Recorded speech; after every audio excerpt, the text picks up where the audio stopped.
Pemirsa, setelah hampir sepekan, penggerebekan yang dilakukan oleh BNN di rumah presenter Raffi Ahmad terkait dugaan pesta narkoba di tempat tersebut, akhirnya BNN menetapkan 8 orang sebagai tersangka dan salah satunya adalah Raffi Ahmad. Mengapa untuk menetapkan sebagai tersangka, BNN terkesan berbelit-belit? Nah, untuk membahas masalah tersebut telah hadir bersama kami seorang pengamat kepolisian, ada Bapak Alphonse Loemau ya. Pak Alphonse tidak salah ya? Tidak. Apa kabar Pak Alphonse? Baik. Alhamdulillah sehat ya. Pak Alphonse, ini kan hari Minggu kemarin ya penggerebekan ini terjadi dan sekarang sudah berlangsung hampir hari ini adalah hari ke-6. Ini kan setelah melewati berhari-hari dan BNN akhirnya menetapkan 8 orang tersangka begitu ya, termasuk presenter Raffi Ahmad. Ini kan kabarnya bukti-bukti sudah lengkap dari jauh-jauh hari. Namun, mengapa begitu lama? Anda sendiri menilai kinerja BNN seperti apa sih, Pak Alphonse?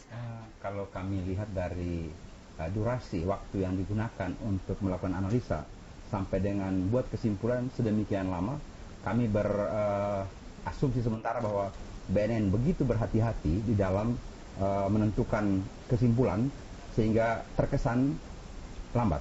Tapi sebenarnya mereka tidak ingin membuat kesimpulan yang terburu-buru atau tergesa-gesa, yang kesannya sudah gerebek dengan berita rame-rame, ternyata kok yang ditangkap pepesan kosong.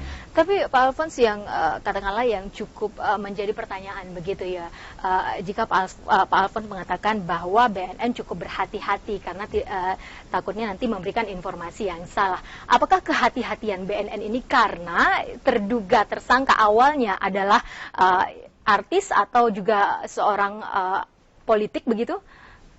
Dalam proses penegakan hukum dimulai dengan penyelidikan sampai dengan penangkapan. Kalau penangkapan telah dikerjakan, itu seharusnya sudah didukung oleh bukti permulaan atau bukti-bukti dari hasil penyelidikan yang memadai.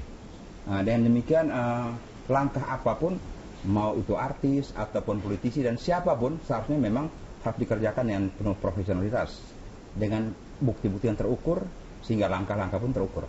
Tapi ini kan Pak Alphonse, setelah penggerebekan, bahkan setelah itu dinyatakan 7 lainnya terbebas dari yang namanya narkoba. Artinya tes urin mereka dinyatakan negatif begitu ya. Namun mengapa seperti Wanda Hamidah atau Irwansah dan Saskia, mengapa meskipun sudah terbukti negatif, mereka masih tertahan selama 3 hari? Apakah memang sebegitu rumitnya kah untuk menentukan seseorang terlibat narkoba atau tidak?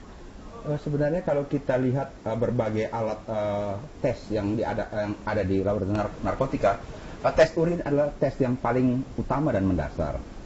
Dan tes urin itu sendiri sebenarnya memakan waktu yang tidak terlalu lambat, cukup cepat.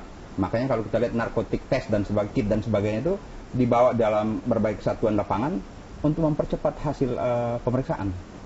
Sehingga kalau seperti ini lama, memang jadi tanda tanya bagi semua orang. Apalagi setelah berhari-hari kita dengar bahwa ada derivat baru atau bahan baru yang dipersangkakan digunakan. Karena ini ada keraguan-raguan apakah benar bahan ini sebagai sebuah bahan terlarang ataukah tidak. Namun jika memang tes urin adalah sebuah tes yang cukup akurat menentukan seseorang terlibat narkoba atau tidak, memakai narkoba atau tidak, mengapa harus ada tes rambut lagi atau tes darah begitu, Pak Alphonse? Ya, sebenarnya tes-tes berikutnya itu baik rambut dan darah hanya untuk memastikan bahwa positif atau tidak positif temuan yang diperoleh. Jadi setiap tes harus dilakukan ketiga tes ini, tes urin, tes darah, dan tes rambut begitu? Pada umumnya tes urin sudah cukup. Jadi kita lihat ada rahasia-rahasia di bar, nightclub dan sebagainya, cukup tes urin. Jadi tes darah dan tes rambut ini hanya untuk memastikan begitu. Pak Alphonse sempat menyinggung bahwa pada saat penggerebekan sehingga sekarang ini ditemukan sebuah zat baru dalam narkotika, yaitu katinon begitu ya Pak Alphonse. Ini kan dengan ditemukannya zat baru dalam penelitian atau setelah penggerebekan ini, apakah adanya zat baru ini tidak bisa dijerat hukum seseorang yang menggunakan tersebut? Hukum pidana kita menganut asas penafsiran autentik. Artinya, apa-apa yang dilakukan oleh setiap orang, apabila itu dinyatakan melanggar hukum, yang dilakukan oleh orang yang dapat dimintakan pertanggungjawaban hukum, maka dapat dihukum. Nah, sekarang persoalannya kalau itu tidak diatur dalam undang-undang secara limitatif, jangan kita memperluas arti. Karena dalam hukum pidana itu dikenal dengan adanya penafsiran yang ekstensif interpretasi dan analogi, tidak dibolehkan.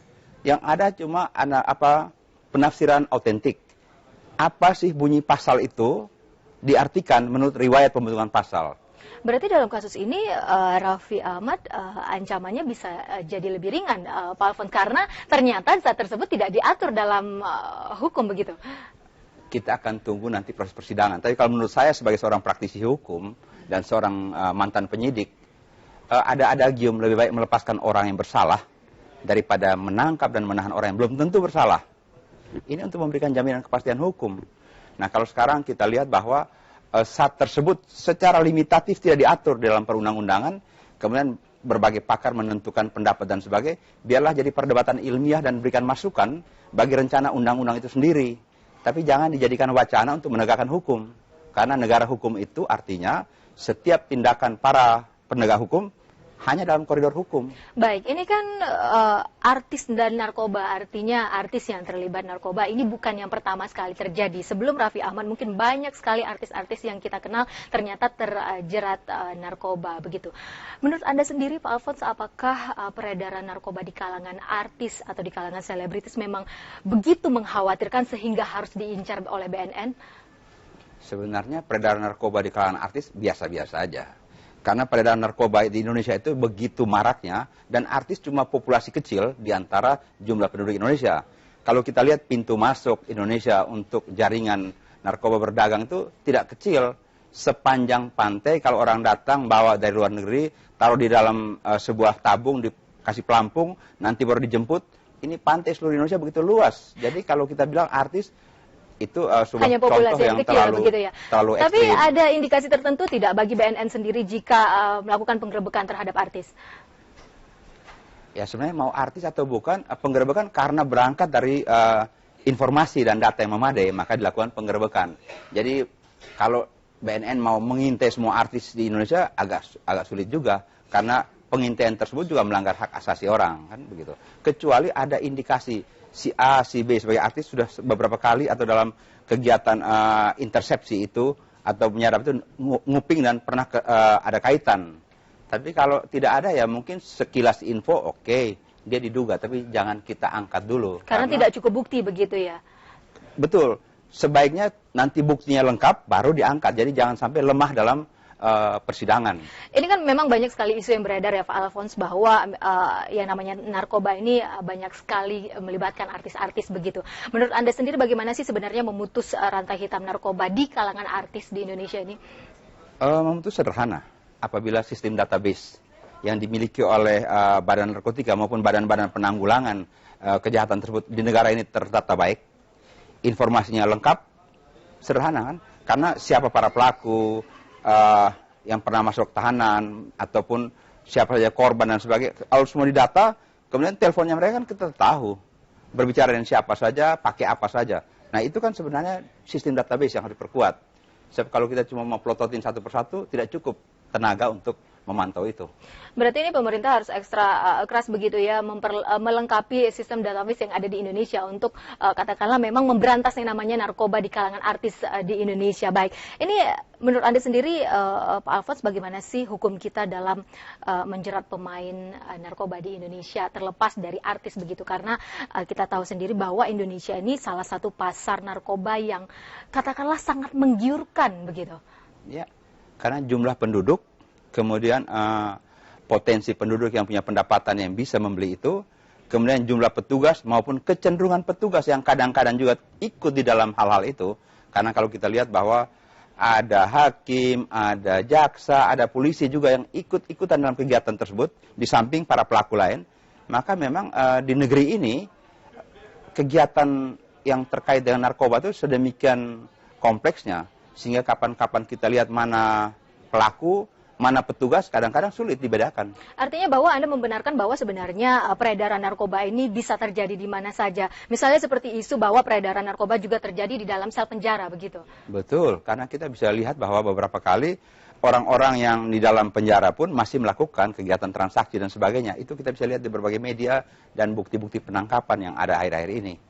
Baik, jadi dengan dimasukkan mereka dalam penjara bukan berarti bahwa kegiatan mengedarkan ataupun perjualbelikan berhenti, masih berjalan. Jadi jika memang sudah menjadi rahasia umum begitu ya Pak Alphonse, bahwa peredaran narkoba ini sudah ada di depan mata, bahkan di mana-mana, tidak memandang usia, tidak memandang status sosial. Jadi kira-kira apa yang harus dilakukan oleh pemerintah sendiri agar negara kita ini memang terlepas dari yang namanya narkoba, selain memperluas database seperti yang Anda katakan barusan? Selain memperluas database, konsep preemptif dan preventif itu harus ditingkatkan. Artinya jangan tunggu orang menjadi pelaku baru kita tangkap dan bunyi banyak disiarkan di berbagai media. Tapi langkah-langkah pencegahan itu yang harus lebih banyak disosialisasikan kepada masyarakat, sehingga daya tangkal dan daya cegah itu tumbuh dari masyarakat sendiri untuk menghindar, karena mereka tahu bahwa menggunakan narkoba berbagai jenis itu menurunkan tingkat kesadaran, merusak saraf, tingkat produktivitas dan sebagainya. Apabila mereka menyadari berbagai bahaya itu, maka baik anak, baik orang tua, baik tetangga, mereka akan melarang lingkungannya. Jangan sampai kita merusak diri kita dan merusak bangsa. Nah, langkah-langkah preventif dan preemptif ini mungkin kurang populer. Tapi ini lebih kurang populer atau karena kurang disosialisasikan? Pertama kurang disosialisasikan, kedua kalau berjalan ke kampung ataupun memberikan penjelasan kurang keren kelihatannya. Tapi kalau nangkap sekian linting atau sekian kilo, dahsyat kelihatannya, kayak di acara dahsyat.